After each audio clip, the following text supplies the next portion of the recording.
ನಮಸ್ಕಾರ. ಮುಖ್ಯಾಂಶಗಳು. ಬಿಹಾರದ ಮುಖ್ಯಮಂತ್ರಿಯಾಗಿ ನಿತೀಶ್ ಕುಮಾರ್ ನಾಳೆ ಪ್ರಮಾಣ ವಚನ. ಮಿತ್ರ ಪಕ್ಷಗಳ ಸಭೆ ನಂತರ ಉಪಮುಖ್ಯಮಂತ್ರಿ ಕುರಿತು ನಿರ್ಧಾರ. ರಾಜನಾಥ್ ಸಿಂಗ್. ನೆರೆ ಹಾವಳಿ ಪರಿಹಾರಕ್ಕೆ ಕೇಂದ್ರದಿಂದ 577 ಕೋಟಿ ರೂಪಾಯಿ ಬಿಡುಗಡೆ. ಮತ್ತಷ್ಟು ಪರಿಹಾರ ಲಭಿಸುವ ವಿಶ್ವಾಸ. ಮುಖ್ಯಮಂತ್ರಿ ಬಿಎಸ್ ಯಡಿಯೂರಪ್ಪ. ಕೇಂದ್ರ ಗೃಹ ಸಚಿವ ಅಮಿತ್ ಶಾ ನೇತೃತ್ವದಲ್ಲಿ ಸಭೆ. ರಾಜಧಾನಿ ದೆಹಲಿಯಲ್ಲಿ ಹೆಚ್ಚುತ್ತಿರುವ ಕೋವಿಡ್-19 ಪರಿಸ್ಥಿತಿ ಕುರಿತು ಸಮಾಲೋಚನೆ. ನಾಡಿನೆಲ್ಲೆಡೆ ಬೆಳಕಿನ ಹಬ್ಬ ದೀಪಾವಳಿ ಆಚರಣೆ. ಮನೆ ಮನೆಯಲ್ಲಿ ಲಕ್ಷ್ಮೀ ಪೂಜೆಯ ಸಂಭ್ರಮ.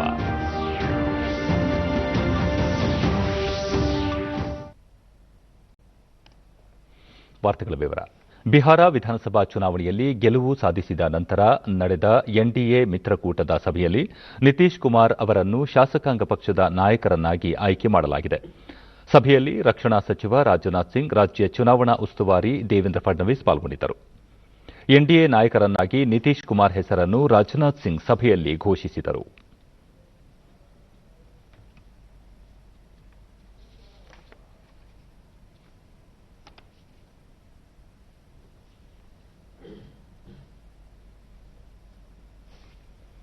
ಸಭೆಯ ನಂತರ ನಿತೀಶ್ ಕುಮಾರ್ ರಾಜ್ಯಪಾಲರನ್ನು ಭೇಟಿ ಮಾಡಿ ಸರ್ಕಾರ ರಚಿಸುವ ಹಕ್ಕನ್ನು ಮಂಡಿಸಿದರು. ಜೆಡಿಯು ಹಿರಿಯ ನಾಯಕ ನಿತೀಶ್ ಕುಮಾರ್ ನಾಳೆ ಬಿಹಾರದ ಮುಖ್ಯಮಂತ್ರಿಯಾಗಿ ಪ್ರಮಾಣ ವಚನ ಸ್ವೀಕರಿಸಲಿದ್ದಾರೆ. ಅವರೊಂದಿಗೆ ಹಲವು ಸಚಿವರು ಪ್ರಮಾಣ ವಚನ ಸ್ವೀಕರಿಸುವ ಸಾಧ್ಯತೆ ಇದೆ. ಎನ್ಡಿಎ ಸಭೆಯಲ್ಲಿ ವೀಕ್ಷಕರಾಗಿ ಪಾಲ್ಗೊಂಡಿದ್ದ ರಕ್ಷಣಾ ಸಚಿವ ರಾಜನಾಥ್ ಸಿಂಗ್ ಮಾಧ್ಯಮಗಳೊಂದಿಗೆ ಮಾತನಾಡಿ, ಬಿಹಾರದ ಎನ್ಡಿಎ ನಾಯಕರನ್ನಾಗಿ ನಿತೀಶ್ ಕುಮಾರ್ ಅವರನ್ನು ಆಯ್ಕೆ ಮಾಡಲಾಗಿದೆ ಎಂದು ಪ್ರಕಟಿಸಿದ್ದಾರೆ. ಉಪಮುಖ್ಯಮಂತ್ರಿ ವಿಷಯವನ್ನು ಚರ್ಚಿಸಿ ನಿರ್ಧಾರ ಕೈಗೊಳ್ಳಲಾಗುವುದು ಎಂದು ಹೇಳಿದ್ದಾರೆ. राज्यपाल महोदय से आज मिले।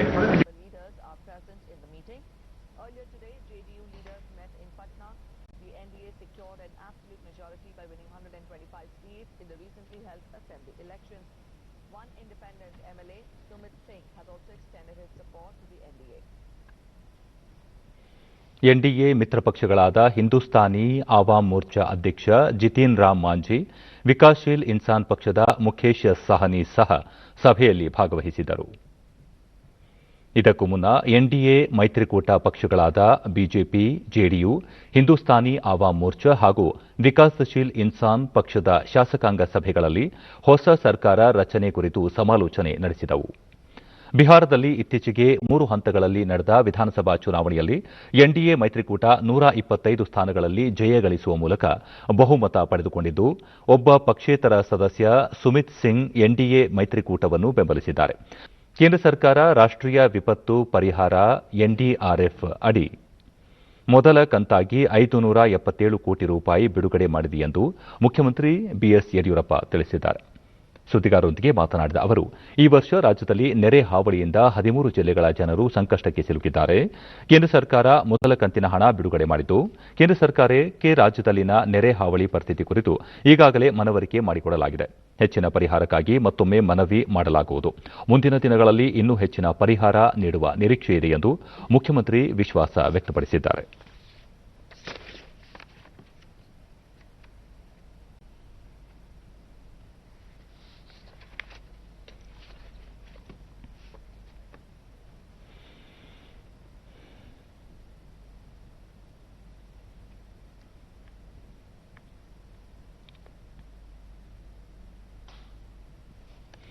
ಕೇಂದ್ರ ಗೃಹ ಸಚಿವ ಅಮಿತ್ ಶಾ ರಾಷ್ಟೀಯ ರಾಜಧಾನಿ ದೆಹಲಿಯಲ್ಲಿ ಉದ್ಭವವಾಗಿರುವ ಕೋವಿಡ್-19 ಪರಿಸ್ಥಿತಿ ಕುರಿತು ಸಮನ್ವಯ ಸಮಿತಿಯ ಸಭೆ ನಡೆಸುತ್ತಿದ್ದಾರೆ. ಸಭೆಯಲ್ಲಿ ಕೇಂದ್ರ ಆರೋಗ್ಯ ಸಚಿವ ಡಾ ಹರ್ಷವರ್ಧನ್, ದೆಹಲಿ ಉಪರಾಜ್ಯಪಾಲ ಅನಿಲ್ ಬೈಜಾಲ್, ಮುಖ್ಯಮಂತ್ರಿ ಅರವಿಂದ ಕೇಜ್ರಿವಾಲ್, ನೀತಿ ಆಯೋಗದ ಸದಸ್ಯ ವಿಕೆ ಪಾಲ್, ಭಾರತೀಯ ವೈದ್ಯಕೀಯ ಸಂಶೋಧನಾ ಮಂಡಳಿಯ ಮಹಾನಿರ್ದೇಶಕರು, ಆರೋಗ್ಯ ಸಚಿವಾಲಯದ ಕಾರ್ಯದರ್ಶಿ ಹಾಗೂ ಇನ್ನಿತರ ಹಿರಿಯ ಅಧಿಕಾರಿಗಳು ಪಾಲ್ಗೊಂಡಿದ್ದಾರೆ. ದೆಹಲಿಯಲ್ಲಿ ನಿನ್ನೆ 7,340 ಹೊಸ ಸೋಂಕು ಪ್ರಕರಣಗಳು ವರದಿಯಾಗಿರುವುದರಿಂದ ಒಟ್ಟು ಪ್ರಕರಣಗಳ ಸಂಖ್ಯೆ 4,82,000ಕ್ಕೆ ಏರಿಕೆಯಾಗಿದ್ದು, ಈ ಹಿನ್ನೆಲೆಯಲ್ಲಿ ಸಾಂಕ್ರಾಮಿಕ ನಿಗ್ರಹಿಸಲು ಕೈಗೊಳ್ಳಬೇಕಾಗಿರುವ ಕ್ರಮಗಳ ಕುರಿತಂತೆ ಸರ್ಕಾರ ಈ ಸಭೆ ಆಯೋಜಿಸಿದೆ.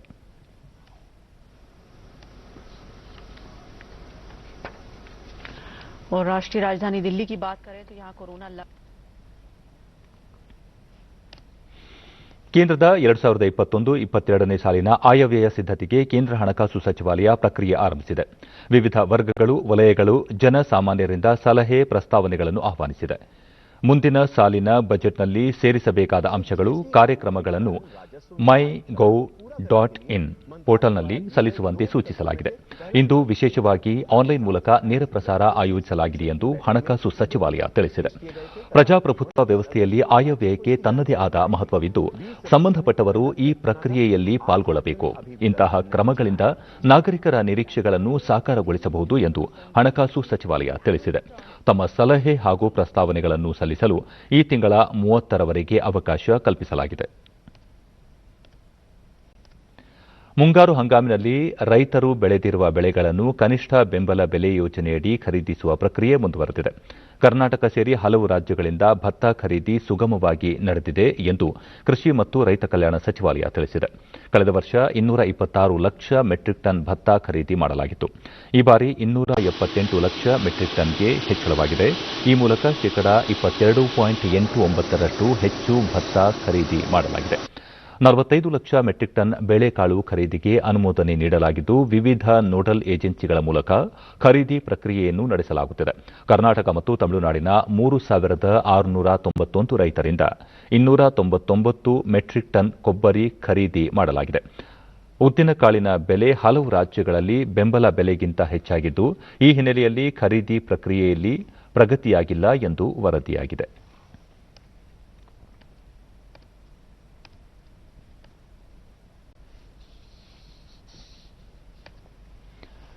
ಜೈನಾಚಾರ್ಯ ವಿಜಯವಲ್ಲಭ ಸುರೇಶ್ವರಜಿ ಮಹಾರಾಜ್ ಅವರ 151ನೇ ಜಯಂತಿಯ ಅಂಗವಾಗಿ ನಡೆಯುವ ಕಾರ್ಯಕ್ರಮದಲ್ಲಿ ನಾಳೆ ಪ್ರಧಾನಿ ನರೇಂದ್ರ ಮೋದಿ ಭಾಗಿಯಾಗಲಿದ್ದಾರೆ. ನಾಳೆ ಅಪರಾಹ್ನ ವಿಡಿಯೋ ಕಾನ್ಫರೆನ್ಸ್ ಮೂಲಕ ರಾಜಸ್ಥಾನದ ಪಲಿ ಜಿಲ್ಲೆಯಲ್ಲಿ ನಡೆಯುವ ಕಾರ್ಯಕ್ರಮದಲ್ಲಿ ಅವರು ಶಾಂತಿ ಪ್ರತಿಮೆ ಅನಾವರಣ ಮಾಡಲಿದ್ದಾರೆ. ವಿಜಯವಲ್ಲಭ ಮಹಾರಾಜ್ ಅವರು ಜನಸಾಮಾನ್ಯರ ಕಲ್ಯಾಣ, ಶಿಕ್ಷಣ, ಸಾಮಾಜಿಕ ದುಷ್ಕೃತ್ಯಗಳ ನಿರ್ಮೂಲನೆಗಾಗಿ ನಿರಂತರ ಕೆಲಸ ಮಾಡಿದ್ದರು. ಅವರು ಕವನ, ಪ್ರಬಂಧಗಳು, ಭಕ್ತಿಗೀತೆಯಂತಹ ಸಾಹಿತ್ಯ ರಚನೆಯಲ್ಲೂ ಸಹ ತೊಡಗಿದ್ದರು. ಸ್ವಾತಂತ್ರ್ಯ ಚಳವಳಿ ಮತ್ತು ಸ್ವದೇಶಿ ಆಂದೋಲನಕ್ಕೆ ಅವರು ಬೆಂಬಲ ನೀಡಿದರು. ಶಿಕ್ಷಣ ಕ್ಷೇತ್ರದಲ್ಲೂ ಸಹ ತಮ್ಮದೇ ಆದ ಛಾಪು ಮೂಡಿಸಿದರು.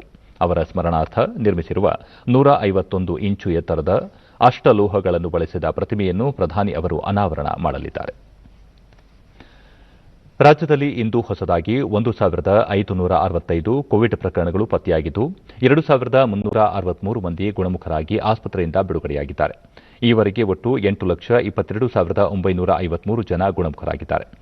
ಇಂದು 99,606 ಜನರನ್ನು ತಪಾಸಣೆಗೆ ಒಳಪಡಿಸಲಾಗಿದ್ದು, ಅದರಲ್ಲಿ 88,531 ಆರ್ಟಿಪಿಎಸ್ ಪರೀಕ್ಷೆ ಮಾಡಲಾಗಿದೆ ಎಂದು ವೈದ್ಯಕೀಯ ಶಿಕ್ಷಣ ಸಚಿವ ಡಾ ಕೆ. ಸುಧಾಕರ್ ಟ್ವೀಟ್ ಸಂದೇಶದಲ್ಲಿ ತಿಳಿಸಿದ್ದಾರೆ.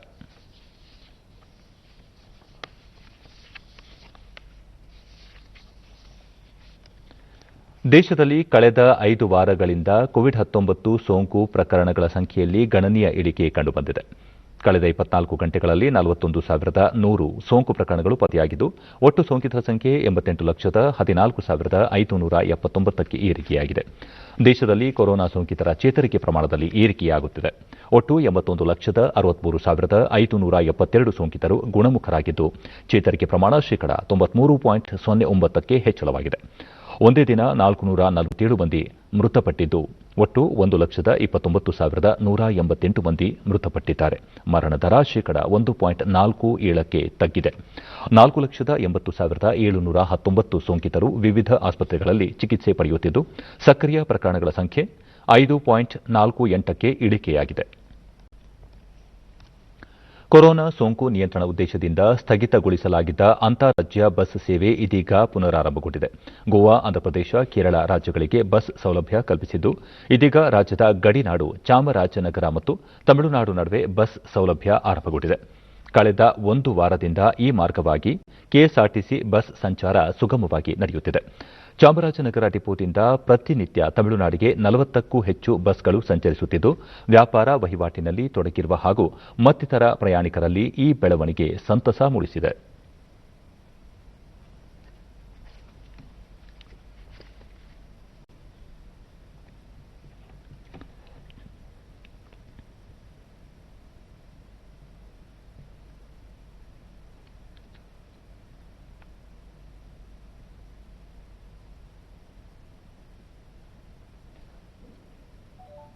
ನಂತರ ಸುಮಾರು ಒಂದು 7 ತಿಂಗಳ ನ್ಯೂಸ್ನೊಂದಿಗೆ ಚಾಮರಾಜನಗರ ವಿಭಾಗೀಯ ನಿಯಂತ್ರಣಾಧಿಕಾರಿ ಬಿ ಶ್ರೀನಿವಾಸ್ 2 ರಾಜ್ಯ ಸರ್ಕಾರಗಳ ಸಮ್ಮತಿ ಮೇರೆಗೆ ಬಸ್ ಸಂಚಾರವನ್ನು ಪುನರಾರಂಭಿಸಿದ್ದು ಕೋವಿಡ್ ಮುನ್ನೆಚ್ಚರಿಕೆ ಕ್ರಮಗಳನ್ನು ಅಗತ್ಯವಾಗಿ ಪಾಲಿಸುವಂತೆ ಸೂಚಿಸಲಾಗಿದೆ ಎಂದು ಮಾಹಿತಿ ನೀಡಿದರು.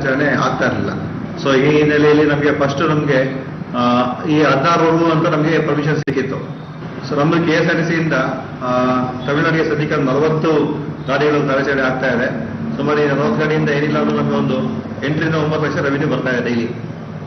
ಸೊ ಇದು ಸಹ ಇನ್ನು ಮುಂದೆ ಹೊರೆಯುವಂತ ಒಂದು ಎಲ್ಲ ಸೂಚನೆಗಳು ಇದೆ.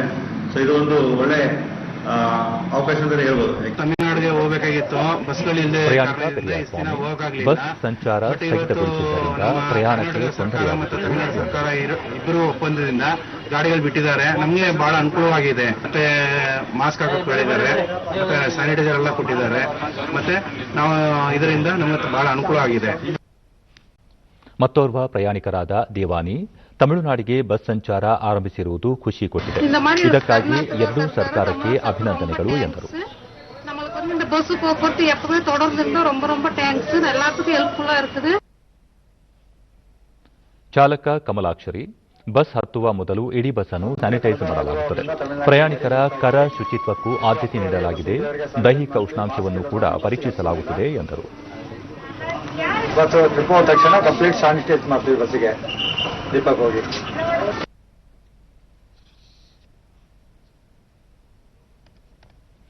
ನಾಡಿನೆಲ್ಲೆಡೆ ದೀಪಾವಳಿ ಹಬ್ಬದ ಹಿನ್ನೆಲೆಯಲ್ಲಿ ಇಂದು ಲಕ್ಷ್ಮೀ ಪೂಜೆ ನಡೆಯುತ್ತಿದೆ. ದೇಶದ ವಿವಿಧ ಭಾಗಗಳಲ್ಲಿ ಗೋವರ್ಧನ ಪೂಜೆಯನ್ನು ಸಹ ಸಲ್ಲಿಸಲಾಗುತ್ತಿದೆ. ಉತ್ತರ ಪ್ರದೇಶದ ಮಥುರಾ ಮತ್ತು ಬೃಂದಾವನದಲ್ಲೂ ಧಾರ್ಮಿಕ ಶ್ರದ್ಧಾಭಕ್ತಿಯಿಂದ ಗೋವರ್ಧನ ಪೂಜೆ ನೆರವೇರುತ್ತಿದೆ. ದೇಶ ವಿದೇಶಗಳಿಂದ ಆಗಮಿಸಿರುವ ಭಕ್ತಾದಿಗಳು ದೇವರ ದರ್ಶನ ಪಡೆಯುತ್ತಿದ್ದಾರೆ. ಕೋವಿಡ್-19 ಸೋಂಕು ನಿಯಂತ್ರಣ ಹಿನ್ನೆಲೆಯಲ್ಲಿ ಸರಳವಾಗಿ ಹಬ್ಬ ಆಚರಿಸಲಾಗುತ್ತಿದೆ. ಚಿತ್ರಕೂಟದಲ್ಲಿ ಜಾನಪದ ನೃತ್ಯ ಆಯೋಜಿಸಲಾಗಿದೆ. ಲಖನೌದಲ್ಲಿ ವರ್ಣರಂಜಿತ ಗಾಳಿಪಟ ಉತ್ಸವ ನಡೆಯಲಿದೆ.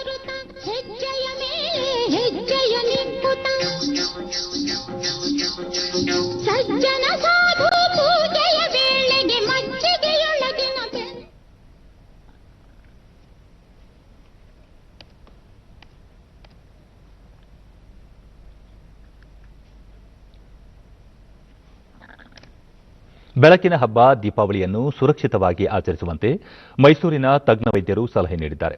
ಪಟಾಕಿಯಿಂದಾಗುವ ದುಷ್ಪರಿಣಾಮಗಳ ಬಗ್ಗೆ ಪೋಷಕರಿಗೆ ಸಲಹೆ ಸೂಚನೆ ಕೊಟ್ಟಿರುವ ವೈದ್ಯರು ರಾಜ್ಯ ಸರ್ಕಾರದ ಮಾರ್ಗಸೂಚಿಯಂತೆ ಹಸಿರು ಪಟಾಕಿಗೆ ಹೆಚ್ಚು ಒತ್ತು ನೀಡುವಂತೆ ತಿಳಿಸಿದ್ದಾರೆ.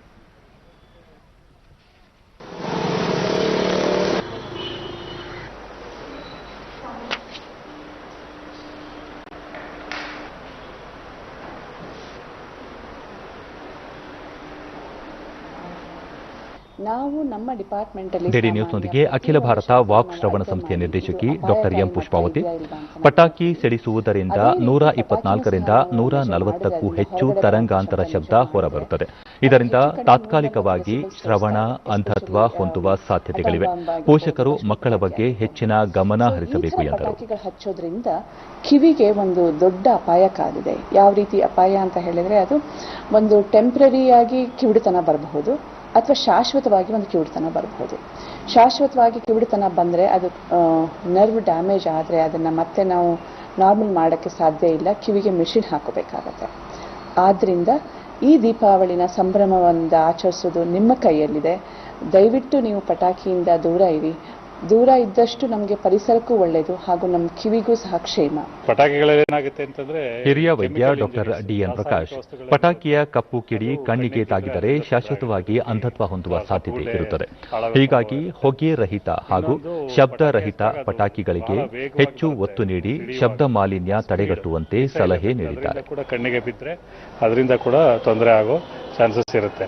ಹಾಗಾಗಿ ಪೋಷಕರು ಮಕ್ಕಳೊಂದಿಗೆ ಜೊತೆಗೆ ಇದ್ದು ಈ ಪಟಾಕಿ ಹಚ್ಚುವ ಟೈಮಲ್ಲಿ ಆದಷ್ಟು ದೂರದಿಂದ ಪಟಾಕಿಗಳನ್ನ ಹಚ್ಚೋ ಒಂದು ವ್ಯವಸ್ಥೆ ಮಾಡಬೇಕು. ಮತ್ತು ಕೆಲವು ಸಮಯ ಪ್ರೊಟೆಕ್ಟಿವ್ ಗ್ಲಾಸ್ ಸಿಗುತ್ತೆ, ಝೀರೋ ಪ್ರೊಟೆಕ್ಟಿವ್ ಗ್ಲಾಸ್ಗಳು, 0 ಗ್ಲಾಸ್ಗಳು, ಅದನ್ನು ಹಾಕ್ಕೊಂಡು ಪಟಾಕಿ ಹೊಡೆದ್ರೂ ತೊಂದರೆ ಇಲ್ಲ, ತೊಂದರೆ ಆಗೋದು ತಪ್ಪುತ್ತೆ.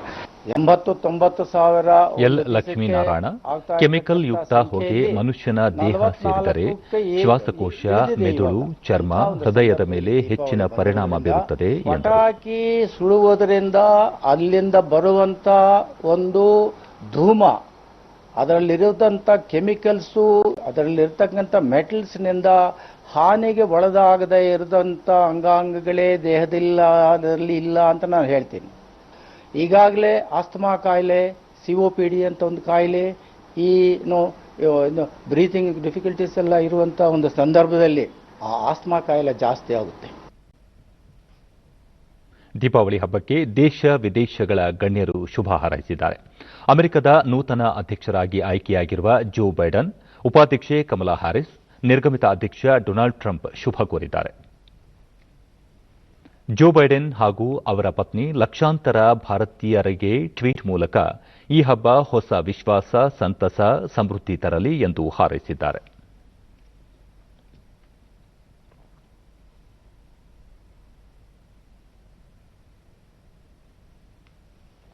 ಕಮಲಾ ಹ್ಯಾರಿಸ್ ಜಗತ್ತಿನಾದ್ಯಂತ ಸುರಕ್ಷಿತ, ಆರೋಗ್ಯಪೂರ್ಣ ಮತ್ತು ಸಂತಸದ ದೀಪಾವಳಿ ಆಚರಿಸುವಂತೆ ಸಲಹೆ ಮಾಡಿದ್ದಾರೆ. ಡೊನಾಲ್ಡ್ ಟ್ರಂಪ್ ಶ್ವೇತಭವನದಲ್ಲಿ ದೀಪ ಬೆಳಗಿರುವ ಚಿತ್ರವನ್ನು ಹಂಚಿಕೊಂಡಿದ್ದು, ದೀಪಾವಳಿಯ ಶುಭಾಶಯಗಳು ಎಂದು ಹೇಳಿದ್ದಾರೆ. ಉಪಾಧ್ಯಕ್ಷ ಮೈಕ್ ಪೆನ್ಸ್ ಹಾಗೂ ವಿದೇಶಾಂಗ ವ್ಯವಹಾರಗಳ ಸಚಿವ ಮೈಕ್ ಪಾಂಪಿಯೋ ಅವರು ಸಹ ಶುಭಾಶಯ ಹೇಳಿದ್ದಾರೆ. ಮಂಡಕ್ಕಿ ಎಲ್ಲರಿಗೂ ಅಚ್ಚುಮೆಚ್ಚು. ಮಂಡಕ್ಕಿ ಭಟ್ಟಿಗಳನ್ನು ಹೆಚ್ಚು ಹೊಂದಿರುವ ಜಿಲ್ಲೆ ಕೋಟೆನಾಡು ಚಿತ್ರದುರ್ಗ. ಕೊರೋನಾ ಲಾಕ್ಡೌನ್ನಿಂದಾಗಿ ಸಂಕಷ್ಟಕ್ಕೊಳಗಾಗಿದ್ದ ಮಂಡಕ್ಕಿ ಉತ್ಪಾದನೆ ಇದೀಗ ನಿಧಾನಗತಿಯಲ್ಲಿ ಚೇತರಿಸಿಕೊಳ್ಳುತ್ತಿದೆ. ನಗರದಲ್ಲಿ ತಲೆ ಎತ್ತಿದ್ದ ಮಂಡಕ್ಕಿ ಭಟ್ಟಿಗಳನ್ನು ಪರಿಸರ ಮಾಲಿನ್ಯ ನಿಯಂತ್ರಣ ಕಾರಣದಿಂದ ಜಿಲ್ಲಾಡಳಿತ ಊರ ಹೊರಗಿನ ಪ್ರದೇಶಕ್ಕೆ ಸ್ಥಳಾಂತರಿಸಿದೆ. ಕಾರ್ಮಿಕರಿಗೆ ಸ್ವತಃ ಮನೆಗಳನ್ನು ನಿರ್ಮಿಸಿ ಮಂಡಕ್ಕಿ ಉದ್ಯಮಕ್ಕೆ ಹೆಚ್ಚಿನ ಪ್ರೋತ್ಸಾಹ ನೀಡಿದೆ. ಭತ್ತವನ್ನು ಒಣಗಿಸಿ, ಬೇಯಿಸಿ, ಹದ ಮಾಡಿ ಮಂಡಕ್ಕಿ ಮಾಡಲಾಗುತ್ತದೆ.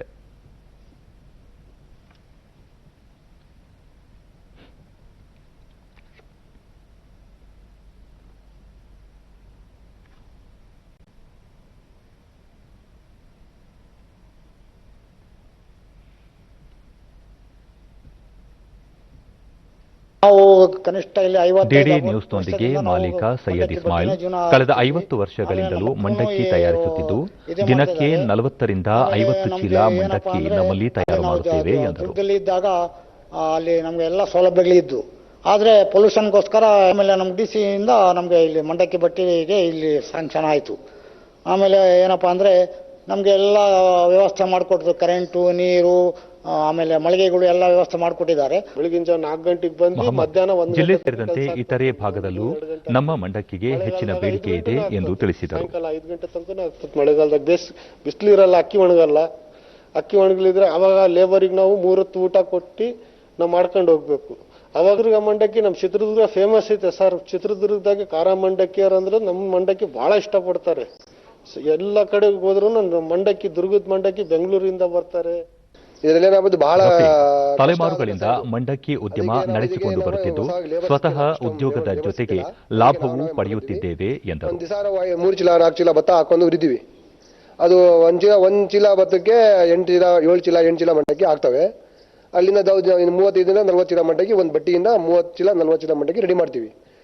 ನಾವು ಒಂದು ಯೂನಿಟ್ ಅಲ್ಲಿ 4 ಜನ ಮಾಡ್ತೀವಿ ಕೆಲಸ. ಅಕ್ಕಿ ಒಣಸೋದು, ಭತ್ತ ತೆಗೆಯೋದು, ಭತ್ತ ಉರಿಯೋದು, ಆಮೇಲೆ ಜಿನ್ನಿಗೆ ಬಿಡಿಸೋದು, 4-5 ಜನ ಮಾಡ್ತೀವಿ ಕೆಲಸ.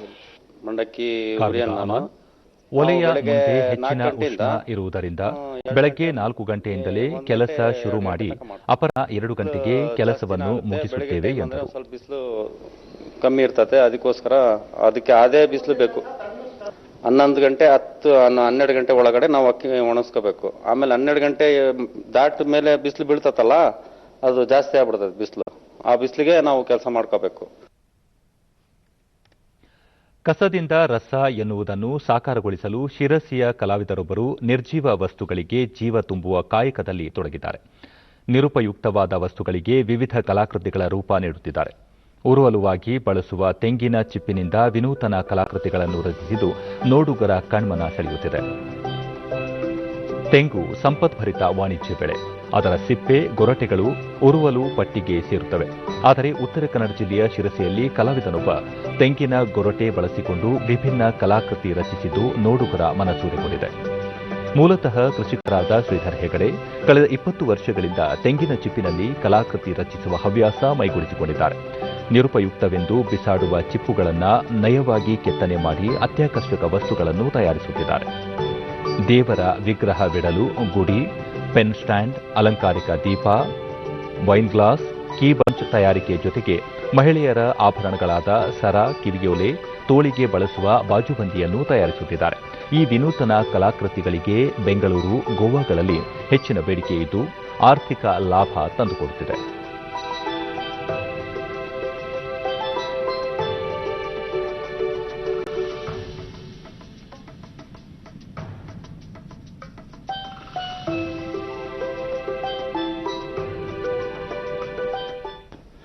ಮೂಲತಃ ಡಿಡಿ ನ್ಯೂಸ್ನೊಂದಿಗೆ ಕಲಾಕಾರ ಶ್ರೀಧರ ಹೆಗಡೆ.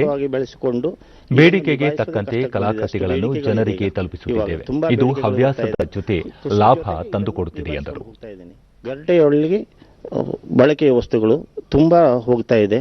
ಬೆಂಗಳೂರು, ಗೋವಾ, ಈ ಸೈಡು ಸಿರ್ಸಿ ಎಲ್ಲ ತುಂಬಾ ಕಡೆ ಹೋಗ್ತಾ ಇದೆ. ವೇಸ್ಟ್ ಆಗಿ ಬಿಸಾಕುವ ಗರಟೆಯನ್ನು ಆರಿಸಿಕೊಂಡು ಅದರೊಳಗೆ ಆಕಾರವನ್ನು ಕೊಟ್ಟು ಅದರೊಳಗೆ ಪೆನ್ ಸ್ಟ್ಯಾಂಡು, ಕಿರೀಟ, ಪಕ್ಷಿ, ಪೀಠ, ಈ ಕಿವಿರಿಂಗು, ಲೊಕೆಟು, ಕೀಚೈನು, ಅನೇಕ ಮುಂತಾದ ಈ ಥರ ವಿಧಗಳಲ್ಲಿ ವಿನ್ಯಾಸವನ್ನು ಮಾಡಿರುತ್ತೇನೆ.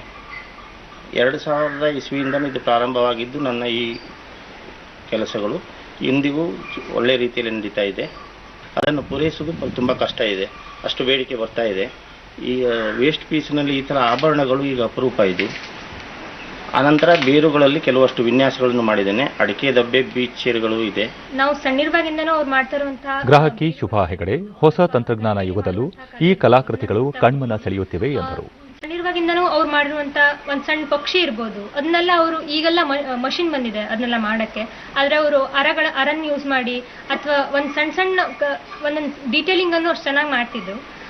ಅದನ್ನ ನಾವು ನೋಡ್ಕೊಂಡು ಬಂದಿದ್ದೀವಿ. ಅದೇ ರೀತಿ ಈಗ ಬೇರಿನಲ್ಲಿ ಇರ್ಬೋದು ಅಥವಾ ಬಿದಿರಿನಲ್ಲಿ ಇರ್ಬೋದು ಮುಂತಾದ ಐಟಮ್ಗಳನ್ನ ಮಾಡಿದ್ದಾರೆ. ಅದೇ ರೀತಿ ಈಗ ನಾ ಹಾಕೊಂಡಿರೋ ಆಭರಣ ಕೂಡ ಅವ್ರು ಮಾಡಿರೋದೆ. ಇದರ ಕಿವಿಗೆ ಹಾಕೋದಿರ್ಬೋದು, ಈ ರೀತಿ ಆಭರಣಗಳಿರ್ಬೋದು, ಇಂತಹ ಬಹಳ ಮಾಡಿದ್ದಾರೆ. ಕಲ್ಲಿನ ಯಾಣ ನೋಡಿರ್ತೀರಾ? ಕೃಷಿ ನಡುವೆಯೂ ಇಂತಹ ಕಲಾಕೃತಿ ರಚಿಸುವುದು ಸುಲಭದ ಕೆಲಸವಲ್ಲ. ಇದು ನಮ್ಮಂತಹ ಯುವಕರಿಗೆ ಮಾದರಿ, ಜೊತೆಗೆ ಪಕ್ಷಿ, ಅಂತಹ ಮರದ ತೊಗಟೆಯಲ್ಲಿ ಯಾಣ ನೋಡ್ಲಿಕ್ಕೆ ಒಂದು ಇಮ್ಯಾಜಿನೇಷನ್ ಬೇಕಾಗತ್ತೆ. ಅದು ಶ್ರೀಧರ ಹೆಗಡೆ ಜಡ್ಡಿಮನಿ ಅವರ ಹತ್ರ ಇದೆ. ಇಂತಹ ಇಮ್ಯಾಜಿನೇಷನ್ನು, ಇಂತಹ ಟ್ಯಾಲೆಂಟ್ ಅನ್ನ 20 ವರ್ಷದಿಂದ ಮಾಡ್ಕೊಂಡು ಬರ್ತಾ ಇದ್ದಾರೆ ಅವರು. ಇದು ಒಂದು ಹವ್ಯಾಸವನ್ನ ಈ ಕೃಷಿ ಜೀವನದ ಜೊತೆ ಮಾಡ್ಕೊಂಡು ಬರ್ತಾ ಇದ್ದಾರೆ. ಇದು ನಮ್ಮ ಯುವಕರಿಗೆಲ್ಲ ಒಂದು ಮಾದರಿ. ಇವು ದೇಸಿ ಮಾಡೆಲ್ಸ್ ಆಗಿರುತ್ತೆ.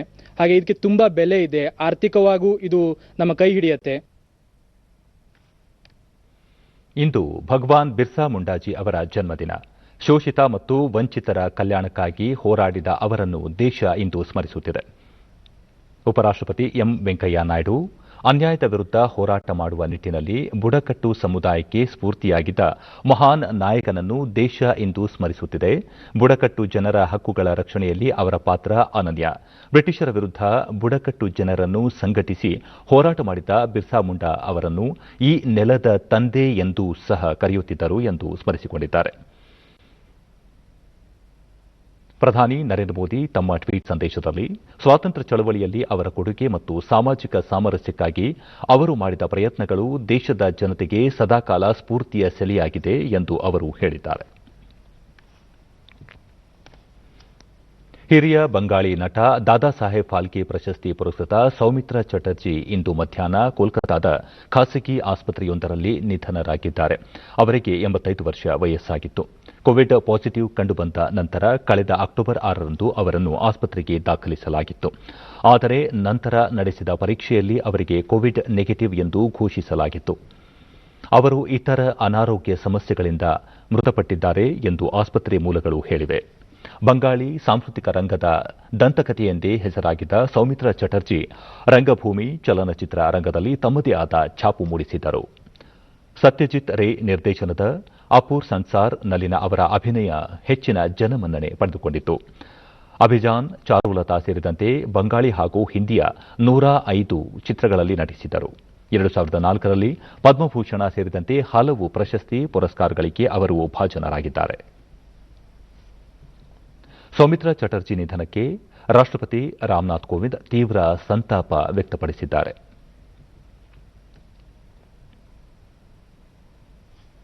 ಭಾರತೀಯ ಸಿನಿಮಾ ರಂಗ ತನ್ನ ಒಂದು ದಂತಕಥೆಯನ್ನು ಕಳೆದುಕೊಂಡಿದೆ. ನಟನಾ ಕಲೆಗೆ ಅವರ ಕೊಡುಗೆ ಅತ್ಯಂತ ಮಹತ್ವದ್ದು ಎಂದು ಸಂತಾಪ ಸೂಚಿಸಿದ್ದಾರೆ. ಪ್ರಧಾನಿ ನರೇಂದ್ರ ಮೋದಿ ಅವರು ಸೌಮಿತ್ರಾ ಚಟರ್ಜಿ ನಿಧನಕ್ಕೆ ಸಂತಾಪ ವ್ಯಕ್ತಪಡಿಸಿದ್ದಾರೆ. ಅವರ ನಿಧನ ಜಾಗತಿಕ ಸಿನಿಮಾ, ಪಶ್ಚಿಮ ಬಂಗಾಳ ಹಾಗೂ ಭಾರತೀಯ ಸಾಂಸ್ಕೃತಿಕ ರಂಗಕ್ಕೆ ಉಂಟಾದ ಅತಿದೊಡ್ಡ ನಷ್ಟ ಎಂದು ಟ್ವೀಟ್ನಲ್ಲಿ ಸಂತಾಪ ಸೂಚಿಸಿದ್ದಾರೆ. ಬೆಂಗಳೂರಿನ ಜಯನಗರದಲ್ಲಿಂದು ರಕ್ಷಾ ಫೌಂಡೇಶನ್ನ ನೂತನ ಕಚೇರಿಯನ್ನು ರಾಷ್ಟೀಯ ಸ್ವಯಂ ಸೇವಾ ಸಂಘದ ದಕ್ಷಿಣ ಭಾರತದ ಮುಖ್ಯಸ್ಥರಾದ ತಿಪ್ಪೇಸ್ವಾಮಿ ಉದ್ಘಾಟಿಸಿದರು. ಕಳೆದ 14 ವರ್ಷದಿಂದ ಈ ಫೌಂಡೇಶನ್ ರಾಜ್ಯದ ವಿವಿಧೆಡೆ ಕಾರ್ಯನಿರ್ವಹಿಸುತ್ತಿದ್ದು, ಬಡ ಮಕ್ಕಳಿಗೆ ಲ್ಯಾಪ್ಟಾಪ್, ಸೈಕಲ್, ವಿಕಲಾಂಗರಿಗೆ ಹಾಗೂ ಬೀದಿ ಮಕ್ಕಳಿಗೆ ಶಿಕ್ಷಣ ನೀಡುತ್ತಿದೆ. ಜೊತೆಗೆ ಹಿಂದುಳಿದ ಸರ್ಕಾರಿ ಶಾಲೆಗಳನ್ನು ಅಭಿವೃದ್ಧಿಪಡಿಸುವ ಜೊತೆಗೆ ಅಲ್ಲಿನ ಮಕ್ಕಳಿಗೆ ನೋಟ್ಬುಕ್ ವಿತರಣೆ ಮಾಡಿಕೊಂಡು ಬರುತ್ತಿದೆ. ನಂತರ ತಿಪ್ಪೇಸ್ವಾಮಿ ಬಡ ಮಕ್ಕಳಿಗೆ ಸಂಸ್ಕಾರ, ಸಂಸ್ಕೃತಿ ಜೊತೆಗೆ ವಿದ್ಯಾಭ್ಯಾಸ ಕಲಿಸುವ ಮೂಲಕ ಫೌಂಡೇಶನ್ ಸಮಾಜ ಸೇವೆ ಮಾಡುತ್ತಿದೆ ಎಂದರು.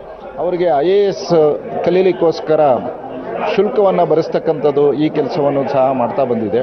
ಈ ಸಮಾಜದಲ್ಲಿರ್ತಕ್ಕಂಥ ಯಾರು ಅಗತ್ಯತೆ ಇದೆ, ಅವಶ್ಯಕತೆ ಇದೆ ಅಂಥವರ ಕಷ್ಟವನ್ನು ನೀಗಿಸೋದಕ್ಕೋಸ್ಕರ ರಕ್ಷಾ ಫೌಂಡೇಶನ್ ಸದಾಕಾಲ ಕೆಲಸ ಮಾಡ್ತಾ ಬಂದಿದೆ. ಎಜುಕೇಶನ್ ಕೊಡುವಂತ ಕಾರ್ಯಕ್ರಮಗಳನ್ನ ಇವತ್ತು ಮಾಡ್ತಾ ಇದ್ದೀವಿ. ಸಿಕೆ ರಾಮಮೂರ್ತಿ ಬಡವರು ಹಾಗೂ ಒಬ್ಬ ಪೋಷಕ ಇರುವ ಮಕ್ಕಳಿಗೆ ಅನ್ನ, ಆರೋಗ್ಯ, ವಸತಿ ಕೊಡುವುದು ಫೌಂಡೇಶನ್ ಮುಖ್ಯ ಉದ್ದೇಶ ಎಂದರು. ರಕ್ಷಾ ಫೌಂಡೇಶನ್ ಏನೊಂದು ಮೂಲಕ ನಾವು ಮಾಡ್ತಾ ಇದ್ದೀವಿ. ಇವತ್ತು ಯಾವ ಮಕ್ಕಳಿಗೆ ಎಜುಕೇಶನ್ ಕೊಡಬೇಕು ಮತ್ತು ಉಚಿತವಾಗಿ ಕಂಪ್ಯೂಟರ್ ತರಬೇತಿಯನ್ನು ಕೊಡುವಂಥ ಕಾರ್ಯಕ್ರಮ ಈ ಒಂದು ಶಾಲೆಯನ್ನು ಮಾಡಿದ್ದೀವಿ. ಇಲ್ಲಿ ಯಾರ್ಯಾರು ಉಚಿತವಾಗಿ ಕಂಪ್ಯೂಟರ್ ಕಲಿಬೇಕು ಅಂಥವ್ರಿಗೆ ಮಹಾನಗರ ಪಾಲಿಕೆಯಿಂದ ಒಂದು ನಮಗೆ ಈ ಬಿಲ್ಡಿಂಗನ್ನು ಕೊಟ್ಟಿದ್ದಾರೆ. ಅನೇಕ ದಾನಿಗಳು ಕೂಡ ನಮಗೆ ಈ ಕಂಪ್ಯೂಟರ್ನ ಕೊಟ್ಟಿದ್ದಾರೆ. ರಕ್ಷಾ ಫೌಂಡೇಶನ್ ಕೆ ಅಂದರ್ ಮನೋಹರ ಭಂಡಾರಿ, ಇದು ತಂತ್ರಜ್ಞಾನ ಯುಗವಾಗಿದ್ದು ಫೌಂಡೇಶನ್ನಿಂದ ಮಕ್ಕಳಿಗೆ ಉಚಿತ ಕಂಪ್ಯೂಟರ್ ತರಬೇತಿ ನೀಡಲಾಗುತ್ತಿದೆ ಎಂದರು. कंप्यूटर दूसरे सब दिए गए हैं और जो भी जरूरत होती है उसको हम नोट करते हैं सारे बरस में, और एक दिन हम ऐसा है कि जहां हम सेलिब्रेट करते हैं उस समय सबको बुलाते हैं और सब बच्चों को वितरण करते हैं. ಬೆಂಗಳೂರಿನ ಹಲವೆಡೆ ಇಂದು ಸಂಜೆ ಮಳೆಯಾಗಿದೆ. ನಗರದ ಹೆಬ್ಬಾಳ, ಜೆಸಿ ನಗರ, ಮೇಕ್ರಿ ಸರ್ಕಲ್, ಬೊಮ್ಮನಹಳ್ಳಿ, ಶಿವಾಜಿನಗರ, ಯಲಹಂಕ, ಯಶವಂತಪುರ ಸೇರಿದಂತೆ ಹಲವೆಡೆ ಮಳೆಯಾಗಿದೆ. ಹಬ್ಬದ ಸಂಭ್ರಮದಲ್ಲಿದ್ದ ಜನರ ಓಡಾಟಕ್ಕೆ ಮಳೆ ಅಡ್ಡಿಯುಂಟು ಮಾಡಿತು. ಮಳೆಯಿಂದಾಗಿ ಮನೆಯಿಂದ ಜನ ಹೊರಬರಲು ಹಿಂದೇಟು ಹಾಕಿದ್ದರಿಂದ ರಸ್ತೆಯಲ್ಲಿ ಜನರ ಓಡಾಟ ವಿರಳವಾಗಿ ಕಂಡುಬಂತು.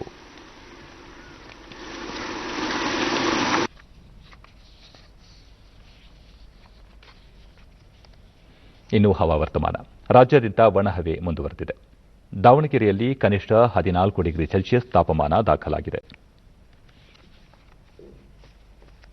ಮುನ್ಸೂಚನೆಯಂತೆ ಮುಂದಿನ 24 ಗಂಟೆಗಳಲ್ಲಿ ಕರಾವಳಿ, ದಕ್ಷಿಣ ಒಳನಾಡಿನ ಕೆಲವೆಡೆ ಮಳೆ ಸಾಧ್ಯತೆ. ಉತ್ತರ ಒಳನಾಡಿನಲ್ಲಿ ಒಣಹವೆ ಮುಂದುವರಿಯಲಿದೆ. ಬೆಂಗಳೂರು ಸುತ್ತಮುತ್ತ ಸಾಮಾನ್ಯವಾಗಿ ಮೋಡದ ವಾತಾವರಣ. ಮಳೆ ನಿರೀಕ್ಷೆ. ಬೆಳಗಿನ ವೇಳೆ ಕೆಲವೆಡೆ ಮಂಜು ಮುಸುಕಿದ ವಾತಾವರಣ ಸಾಧ್ಯತೆ. ಗರಿಷ್ಠ ತಾಪಮಾನ 26 ಹಾಗೂ ಕನಿಷ್ಠ 19 ಡಿಗ್ರಿ ಸೆಲ್ಸಿಯಸ್ ದಾಖಲು ಸಂಭವ.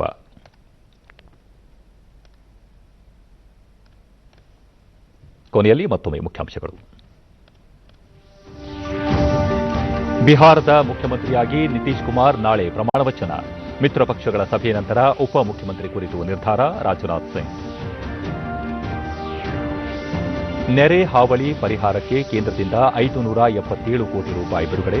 ಮತ್ತಷ್ಟು ಪರಿಹಾರ ಲಭಿಸುವ ವಿಶ್ವಾಸ. ಮುಖ್ಯಮಂತ್ರಿ ಬಿಎಸ್ ಯಡಿಯೂರಪ್ಪ. ಕೇಂದ್ರ ಗೃಹ ಸಚಿವ ಅಮಿತ್ ಶಾ ನೇತೃತ್ವದಲ್ಲಿ ಸಭೆ. ರಾಜಧಾನಿ ದೆಹಲಿಯಲ್ಲಿ ಹೆಚ್ಚುತ್ತಿರುವ ಕೋವಿಡ್-19 ಪರಿಸ್ಥಿತಿ ಕುರಿತು ಸಮಾಲೋಚನೆ. ನಾಡಿನೆಲ್ಲೆಡೆ ಬೆಳಕಿನ ಹಬ್ಬ ದೀಪಾವಳಿ ಆಚರಣೆ. ಮನೆ ಮನೆಯಲ್ಲಿ ಲಕ್ಷ್ಮೀ ಪೂಜೆಯ ಸಂಭ್ರಮ.